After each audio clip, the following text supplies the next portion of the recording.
सबरीमाला मंदिर में 50 बरस से कम उम्र की दो खातून ने दाखिल होकर सैकड़ों साल पुरानी रिवायत तोड़ दी है। बिंदु और कनक दुर्गा नाम की दोनों ख्वातीन तकरीबन 4 बजे मंदिर में दाखिल होकर दर्शन किए इन्होंने, जबकि मंदिर इंतजामिया ने मंदिर के दरवाजे 2 दिन के लिए बंद कर दिए। साथ ही उसे पाक करने की गरज से मंदिर की सफाई की गई। इसकी खबर मिलते ही बीजेपी कारकुनान मुजाहिरे पर उतर आए। पार्टी की कुछ खातून रियासती सेक्रेटरीट जाकर हंगामा करने लगी। हालांकि उन्हें पुलिस ने हिरासत में लेकर बाहर किया। वहीं मंदिर में दाखिल होने वाली औरतों की हिमायत में उतरी खातून एक्टिविस्ट ने आज के दिन को तारीखी बताया। उन्होंने इसे औरतों के साथ ही आइन और कानून की बड़ी जीत करार दिया। वाज़ेह रहे कि सबरीमाला मंदिर में ख्वातीन के दाखिले मामले पर सुनवाई के लिए 5 जजों की बेंच बनाई गई थी, जिसमें फैसला 4-1 से औरतों के हक में आया।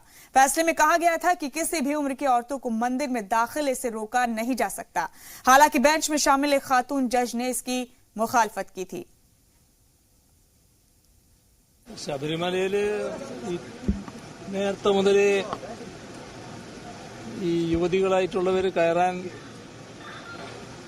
പോയിരുന്നല്ലോ. അവിടെ തടസ്സങ്ങൾ ഉണ്ടായതുകൊണ്ട് അവർക്ക് കയറാൻ പറ്റിയിരുന്നില്ല.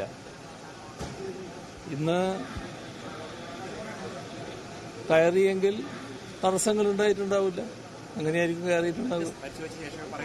കയറി എന്നത് വസ്തുതയാണ്. അതിന് പോലീസിന്റെ സാധാരണഗതിയിൽ ഞാൻ നേരത്തെ പറയാറുണ്ട്, കയറുന്ന ആളുകൾക്ക് പോലീസ് സംരക്ഷണം കൊടുക്കുമെന്നുള്ളത്. इस दुनिया में जो भी भगवान पे विश्वास करते हैं, जो भी भगवान हो, चाहे हिंदू भगवान हो, चाहे ईसाई भगवान हो, चाहे इस्लाम भगवान, कोई भी हो, वो हम ये विश्वास रखते, विश्वासी ये विश्वास रखती है कि भगवान हमें बचाएगी, हमें सारा सुख दुख में हमारी साथ देगी। इधर क्या हो रहे, बीजेपी उन्हीं भगवान का, उस भगवान का, वो भगवान हमें जो विश्वास कर रहे हैं कि मुझे बचाएगी, उस भगवान को बचाने का काम में तुला हुआ है। और आज ये इतना बड़ा जो हल्ला क्रिएट किया था, इतना बड़ा जो स्ट्रगल्स और कैंपेन्स बीजेपी ने क्रिएट किया था केरला के अंदर, इसके बावजूद भी आज दो महिला उस शबरीमला अय्यप्पा टेम्पल में जाके अय्यप्पा का दर्शन किया है। ये हम समझ रहे हैं कि एक historic day. By Chief Minister Pinarayi government.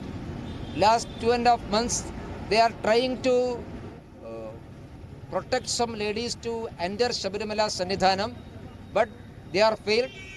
Lakhs of Ayyappa devotees take protest to their attitude and their activities.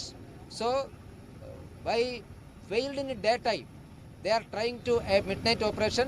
Yesterday night, they gave protect to 2 ladies. This was a big challenge of Ayyappa devotees. So, they ready to stop Sabarimala Darshan, and after some tantric karmas, the darshan will continue. So, if Pinarayi Vijayan ready to block the Sabarimala Ajar and Anushtana, Tantri and Sabarimala Melshandi, they are trying to clarify them. But in case of BJP, we continue our agitation. We are what BJP says is 100% correct.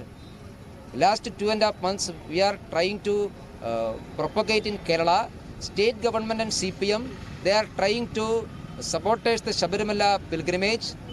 So, yesterday's incidents prove what BJP says in last 2.5 months. तो सबरीमाला मंदिर में 2 खातून के दाखिले पर खातून activist ने इसे कानून और आइन की बड़ी जीत बताया। So the 2 women created history. The 2 women have been able to actually execute or implement the Supreme Court verdict. Now, what is more important for us to address today is the tantris who are going on a trip saying that they want to do a cleansing, a purification of the temple.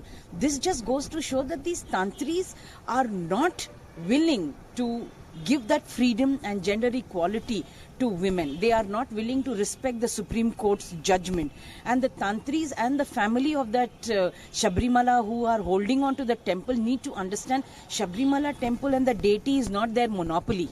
It does not belong to their family. It is not a private property for them to do whatever they want. They need to be told that this is India and the Constitution is supreme. And these two women, like hundreds, thousands of women in India, are creating history every day. शुद्धिकरण करेंगे तो सबसे पहले तो जो जिनकी ऐसी मानसिकता है उस मानसिकता का, उस माइंड सेट का जो है वो शुद्धिकरण होना चाहिए। और महिलाओं का प्रवेश जो है वो ये एक ऐतिहासिक जीत है, और उसे अगर मंदिर बंद करके या फिर मंदिर का शुद्धिकरण करके ये अगर प्रीस्ट कर रहे हैं तो ये महिलाओं का अपमान है, ये सुप्रीम कोर्ट के निर्णय का अपमान है। तुरंत मंदिर जो है वो ओपन करना चाहिए। और आज 2 महिलाओं ने प्रवेश किया है, ये प्रवेश कंटिन्यू रखने के लिए वहां के प्रीस्ट हो, ट्रस्टी हो या वहां की सरकार हो, उन्होंने जो है वो आदेश देने चाहिए। एक बार महिलाओं ने प्रवेश किया था, लेकिन आज आप अगर देखेंगे कि डिक्लेयर करके हम गए तो बहुत सारा विरोध होता है। हमने भी कहा था कि ग्यूरेला टैक्टिस से हम जाएंगे या फिर कोई भी जाए, तो ग्यूरेला टैक्टिस से ये महिलाएं जो है वो रात को वहां पे गई है, और पुलिस को भी फिर उनका जो बंदोबस्त है वो देने के लिए आसान पड़ा है। तो कहीं ना कहीं ग्यूरेला टैक्टिस से ये प्रवेश हो चुका है, और ये बहुत बड़ा इतिहास जो है वो वहां पे आज हुआ। ये जो 2 महिला है सुबह में सबरीमाला टेम्पल करके अयप्पा का दर्शन लेके आई है, इनको पहले ही एक लास्ट टाइम जो अटेम्प्ट किया था वो अनसक्सेसफुल हुआ, क्योंकि मॉब बहुत ज़बरदस्त था और उनको जाने नहीं मिला। लेकिन अभी जो हालात जो बदले हुए हैं और गवर्नमेंट ने भी ये एक्सेप्ट किया है कि अभी अनकॉन्स्टिट्यूशनल होगा, ज़्यादा चैलेंज नहीं करना चाहिए, तो उनको उनकी जो इच्छा थी अयप्पा का दर्शन लेने की वो भी पूरी हुई। और साथ में जो न्यायालय का वर्डिक्ट था उस हिसाब से उन्होंने किया, तो उन्होंने भी कानून हाथ में नहीं लिया। तो एक जेंडर डिस्क्रिमिनेशन के खिलाफ जो लड़ाई हो रही थी उसकी ये सॉलिडारिटी की ये विजय है, ऐसा मैं समझती हूँ। ये अच्छी बात है कि इन्होंने शांति से दर्शन ले लिया और पुलिस ने भी उनको एकम्पनी किया, और जो लोगों का जो प्रोटेस्टर थे, जो अगेंस्ट थे, उनकी भी इतनी नहीं चली। हालांकि उनको भी समझ गए, तो एक स्ट्रॉन्ग मैसेज जाता है कि सबरीमाला में जेंडर इक्वालिटी से महिला भी प्रवेश ले सकती है। रुख करेंगे अगली अहम खबर का। पार्लियामेंट में 3 तलाक बिल पर जारी हंगामे के बीच हैदराबाद में मुस्लिम ख्वातीन ने मुजाहिरा किया। All India Muslim personal law board की खातून रुकन आसमा ज़हरा की क़यादत में हुए मुजाहिरे में मरकजी हुकूमत की नीयत पर सवाल उठाए गए। इस मौके पर आसमा ने कहा कि औरतों की तरक्की तालीम और रोजगार से होगी, न कि उनके शौहर को जेल भेजकर। इसी बीच तलाक के इशू पर वाईएसआर कांग्रेस भी मोदी हुकूमत पर हमलावर हो गई है। पार्टी लीडर वारा प्रसाद राव ने कहा कि तलाक पर औरतों की हिमायती बीजेपी सबरीमाला मंदिर पर उनके मुखालिफ क्यों हो गई है। इस मौके पर उन्होंने जम्मू कश्मीर की साबिक वजीर आला महबूबा मुफ्ती के बयान की भी हिमायत की, जिसमें उन्होंने कहा था कि 3 तलाक के सहारे सरकार मुस्लिम घरों में दाखिल होने की कोशिश कर रही है। The Women's Wing All India Muslim Personal Law Board opposes the bill that is going to be debated tomorrow in the Rajya Sabha. The bill has been brought in again for the second time. The Muslim Women Bill 2018 has been brought with the purpose of empowering Muslim women, but the sections of the bill defeat its very purpose. The bill is going to break the institution of marriage, and it's going to create a divide in the family. The civil contract of marriage is turned into a criminal offense at the time of divorce. This is totally against the the laws of this country. Marriage is a civil contract in Islam, in other religions, even in the law in India. Why is a civil offense converted to a criminal offense? So the entire family system in the Muslim community will get affected by this bill. So we oppose this bill. India is a beautiful country. We have lots of laws. The President of the All India Muslim Personal Law Board had written to the Honorable Prime Minister. What was the reply? There was no reply. So even the government doesn't have the courtesy to reply to a letter from the representative body of the 20 crore Muslim population. So without consultation, if you are pushing through this bill, you cannot take the Muslim community for granted. The Muslim community cannot just sit idle when the fundamental rights are infringed upon. We have a right to religious freedom under the Indian Constitution, and the Muslim women totally are against this bill. The so-called women who have come in the media, they do not understand the technicalities. Select committee तो एक बहाना है। दरअसल triple तलाक bill को लटकाना उनका मकसद है, लेकिन वो लटका सकते हैं, भटका नहीं सकते। हमने उनसे शुरू से कहा कि आप डिबेट करिए, डिस्कशन करिए, आपके पास जो तर्क हैं वो तर्कों को लेकर आइए, आपके पास कोई अमेंडमेंट है वो अमेंडमेंट लेके आइए, लेकिन आप सेलेक्ट कमेटी की बात करके आपकी मकसद और मंशा साफ है कि आप इस रिफॉर्म से जुड़े हुए बिल, इस महिलाओं के संवैधानिक अधिकार और सुरक्षा से जुड़े हुए बिल को कहीं न कहीं लटकाने के साथ की मानसिकता के साथ काम कर रहे हैं। इसलिए हमारी मांग यही है कि हमारा कहना यही है कि आप डिबेट करिए, डिस्कशन करिए, आपके पास जो भी तर्क हैं उन तर्कों को आप फ्लोर पे रखिए। I am not talking of any politics, but on certain issues concerned with the minorities, the present government is too fast, and certain issues were really required for their the progress and the social aspects and other things, the present government is slower. Now, all of a sudden, if they want to have that triple talaq to be abolished once for all, what everybody is suggesting is get it examined so that it doesn't get into the personal life of a Muslim, whether it's a male or a female. I don't think that the present government has done adequate research on the aftermath of the triple talaq in case it is abolished. There is politics. No, politics is, I personally feel, why this present government so hurry? My point is that when everybody is crying foul and everybody is asking that it should be re-examined and referred to the Joint Select Committee, and the government as well can do it. In the past do it, no doubt. They can do it again.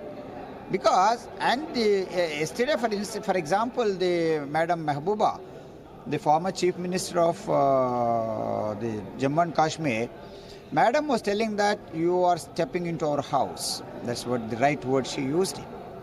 And on the other hand, some of the critics of the present government say that when Sabarimala, and the BJP is very strongly opposing no entry for the women. And one side you say that women rights are to be protected in triple talaq, and in Sabarimala you are much against. इत्तेहाद को लेकर JDS के सख्त रुख के बीच कांग्रेस ने BJP पर रियासती हुकूमत को गिराने की कोशिश का इल्जाम लगाया है। कांग्रेस के सीनियर लीडर और रियासती वजीर डीके शिव कुमार ने कहा है कि बीजेपी उनकी पार्टी एमएलए तोड़ने के लिए तरह तरह के हथकंडे आजमा रही है। हालांकि उन्हें इसमें कामयाबी नहीं मिलेगी और कुमारस्वामी हुकूमत अपनी मुद्दत पूरा करेगी। इस मौके पर बेंगलुरु में वाक़ई स्टील ब्रिज का मुद्दा भी सामने आने लगा है। इस मामले में हुकूमत का कहना है कि उनका मकसद राजधानी को बेहतर बनाना है, लेकिन कुछ लोग इस पर भी सियासत कर रहे हैं। Yes, definitely BJP is trying to destabilize the government. There is going on a horse trading. Several meetings are going in Delhi. I know that, we know that a lot of things are going in Delhi. They are going in a different way, which is unethical. And when Siddaramaiah himself has said that 20-30 crores has been offered, 30 to 50, 60 some numbers have been. You just wait. Offer money when former Deputy Chief Minister and my CLP leader said that without any proper evidence he will not do. He is a very responsible leader of this country. So there is a lot of issues which is going on, but we are not worried about it. We know that. But in politics anything is possible. So lot of things are there. Only not our 2-3 MLAs may be in touch with them, but at the same time, Siddaramaiah also is a politician. He is a former chief minister, senior leader. When he has said this, I have seen it, what he has said in Bangalore. He might have got some reliable information because some of the party members in their party, they are chasing. So that's why whereabouts I don't know the media reports. So he might have got some reliable information. That is why he might have told it. I can't, sitting in Delhi, I can't jump to conclusion. It's not the question of steel bridge. We need an elevated road to travel from ST Mall to Chalakya Circle. There's a lot of congestion happening at the Hebal flyover and subsequently up to the Chalakya. So it was a very good plan, but unfortunately I don't know why it was stalled. So now every day we are facing. People come from airport to up to ST Mall and afterwards you know what is happening. It takes about 35 to 45 minutes from ST Mall to Chalakya Circle. That is why we want to relook at it. And I discussed with the Chief Minister and we'll take the subject to the cabinet and see cabinet will take a decision. And let them suggest whatever. Why are you against? Why are you against? Let them say so. And what is that their suggestion is? I will leave it to the public domain. You suggest what shortcomings are there in that project. बढ़ते bulletin में आगे बेंगलुरु के सफा बैतुल-माल ने बेवा ख्वातीन के लिए मुआवजा और यतीम बच्चों के लिए मुफ्त तालीम फराहम करने की शुरुआत कर दी है। इसी पर देखिए खास रिपोर्ट।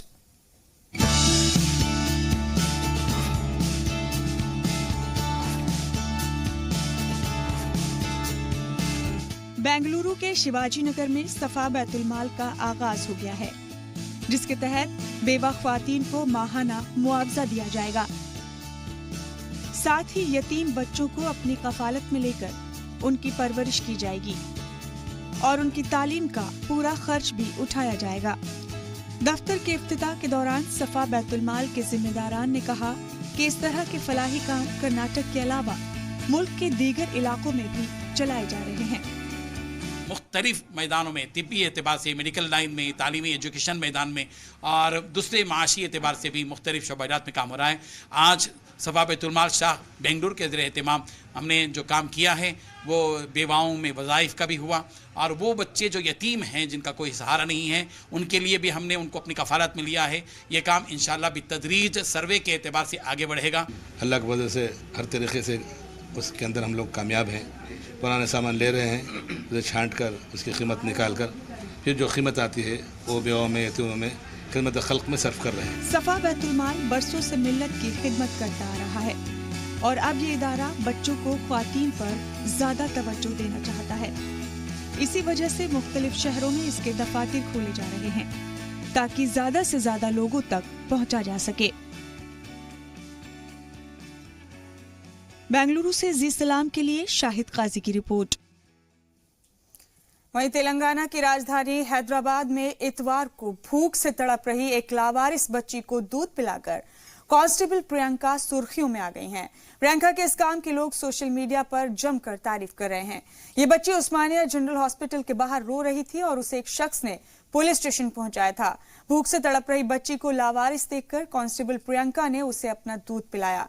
इतना ही नहीं, प्रियंका ने बच्ची को पेटलबुर्ज सरकारी अस्पताल में भर्ती कराया और उसकी मां की तलाश शुरू की। प्रियंका ने कहा, मैं भी एक छोटे से बच्चे की मां हूं, इसलिए मैंने उसे फौरन अपनी गोद में लिया और दूध पिलाया। दूध पीने के बाद बच्ची ने रोना बंद कर दिया।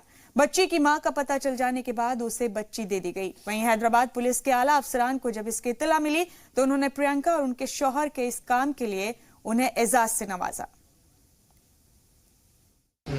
कांस्टेबल में थे, अब वो कॉल करे थे कि एक बेबी अबंडेंट बेबी हमें मिला है हॉस्पिटल में, लेके आए थे पीएस को। वो बहुत रो रही बोल के बोले तो अच्छा okay she is for crying for the feeding means I immediately I went to the police station for feed her has a mother I have also a baby feeding baby.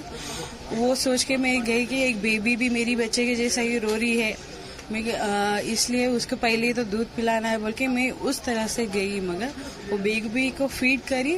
I felt very happy for that, क्योंकि वो छोटी बच्ची को, नौसिक बच्चे को भूख लग रही है, वो मुंह से भी बोल नहीं सकती है उसको मुझे भूख लग रही। तो ऐसे मौके पे मुझे लगा कि Hyderabad city police law and order maintenance, prevention and detection of crime, traffic regulation, बहुत तरह के काम पूरे साल किए, लेकिन जब आज साल का आखिरी दिन है, तो 2018 को ये 365 डेज को इससे अच्छे तरीके से अलविदा नहीं कहा जा सकता था। और जब हम नए साल 2019 में जा रहे हैं, तो ये जो ट्रांजिशन हमारा है, policing with a human heart, इसका इससे अच्छा नमूना और क्या हो सकता है। पूरे सिटी पुलिस के तरफ से कांस्टेबल ऑफिसर रविंदर और कांस्टेबल ऑफिसर श्रीमती प्रियंका को हम लोग सब मिलकर सैल्यूट करते हैं। Thank you. पढ़ेंगे बुलेटिन में आगे। तेलंगाना पुलिस की खातून विंग को बाइकर्स ग्रुप में शामिल करने पर उन्होंने खुशी का इजहार किया है। उनका कहना है कि अब उन्हें सिर्फ ख्वातीन से मुतालिक केस में ही लगाया जाता है, जिसमें शादी के बाद रिश्तों में आ रही दरारों का मामला मिलता था, लेकिन अब के वो भी मर्द की तरह हर शोबे में अपने काम को अंजाम दे सकती हैं। इस मामले में खातून IPS ऑफिसर शिखा शिंदे का कहना है कि उनका मकसद औरतों को मजबूत करना है, ताकि वो इस फिक्र से दूर रहें कि वो मर्दों के मुकाबले कमजोर हैं। वह खातून कांस्टेबल भी खुशी का इजहार कर रही हैं। उनका कहना है कि अब वो साबित कर देंगी कि वो किसी मामले में मर्दों से कमतर नहीं है। उस टाइम पे हम लोग को WPS रहने की वजह से क्या है, ज़्यादातर 498 सेक्शन जैसे कि हस्बैंड वाइफ हरासमेंट केसेस वगैरह रहते ना, वो केसेस को हम लोग डील करते थे। जैसे कि नोटिस सर्व करना, 41 CRPC नोटिस सर्व करना, किसी अक्यूज वुमेन रहती ना, जैसे कि सास अपनी बहू को हरास करती वगैरह, वैसे लोगों को अरेस्ट करके लेके आना। Not only in the district, out of भी जाते थे हम, जैसे कि दिल्ली, मुंबई, वैसा भी जाके अरेस्ट करके लेके आते थे। But this is the first time कि हम मेंस के इक्वलिटी में पेट्रोलिंग भी करना स्टार्ट करें। अब 2 महीने हम लोग को वो ट्रेनिंग कराया गया है। उसके बाद December 10 को इनॉग्रेशन हुआ, तब से हम लोग ड्यूटी ज्वाइन हो गए। जो काम लड़की नहीं कर सकती बोल के पब्लिक जो बोलती है ना, नॉट ओनली पब्लिक, वो तो कैजुअल मेंटालिटी है कि लड़की ये काम नहीं कर सकती, ये काम कर सकती बोल के बोलते ना, हम उसको प्रूव करके बता रहे कि नहीं, लड़कियां भी ये काम कर सकते। हमको एक मौका दिया गया तो हम करके बताते बोल के, ये एक रोल बन गया समझो सबके लिए। For like we recruited in the year 2018. From March 1st we are on duty. While joining, like I've joined in Mushrabad PS. After joining in that, I was doing like assistant writer, and I was doing CCTNS, reception, e-cops, everything I was handling. And after that, like in month of October, we joined to this bike training. From last, we have undergone bike training for 2 months. After that, on December 10th, we have launched these bikes.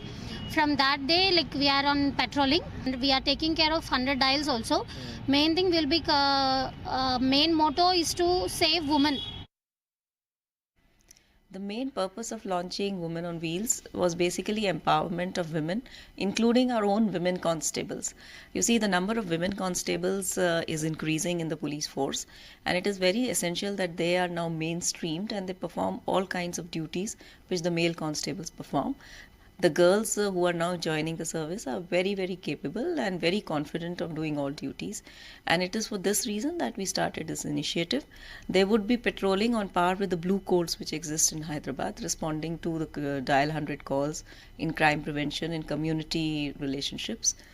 The second objective is to give it's like a 360-degree approach to safety of women. You already know that we have she teams. Now the she teams move incognito. इसी के साथ सलाम दक्कन में फिलहाल इतना ही। दीजिए इजाजत।